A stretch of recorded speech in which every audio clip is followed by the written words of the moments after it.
A lot of Christians assume the Trinity is core to faith. But here's a simple question. Did Jesus ever teach it?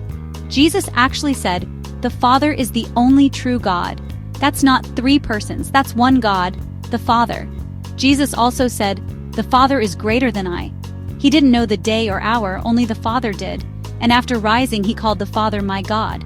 If Jesus is co-equal God, why does he worship someone above him? What about the Holy Spirit? Scripture shows God's power and presence poured out. You don't pour out a person. If the Spirit were a separate Father, Jesus would have two fathers. That's not biblical. I and the Father are one. In John 17, Jesus prays that we be one too, unity of purpose, not one being. From Moses to the prophets, God is one, not three. The word Trinity isn't in the Bible. It came centuries later in church councils. One God, the Father. Jesus, his Messiah, the Spirit, his power. Simple, biblical, clear. If the Trinity is essential, why didn't Jesus preach it plainly? No sermon of his says one God in three persons.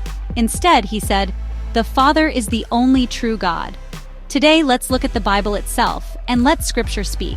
Jesus defines eternal life as knowing the Father as the only true God, and Jesus as the one sent. That's clear distinction, not co-equality. He says, "The Father is greater than I." He doesn't know the day or hour, only the Father does. He calls the Father my God.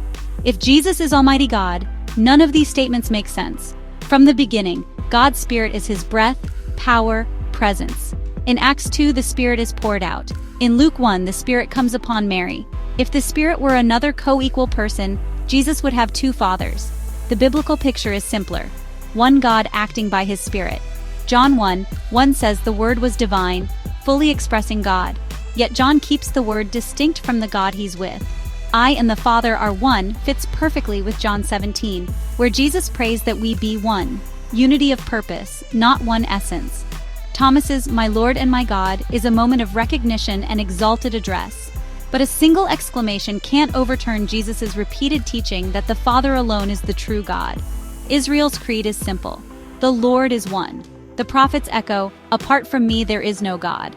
If God were three co-equal persons, the Hebrew Scriptures missed the central truth for centuries, which doesn't fit God's clarity. The term Trinity isn't in the Bible. The creedal formulas arise centuries later in philosophical debates. Whatever value creeds may have, they're not Jesus' words or the apostles' simple preaching. The Bible's portrait is elegant and clear. One God, the Father. Jesus is his Messiah and Son. The Holy Spirit is God at work. No puzzles needed.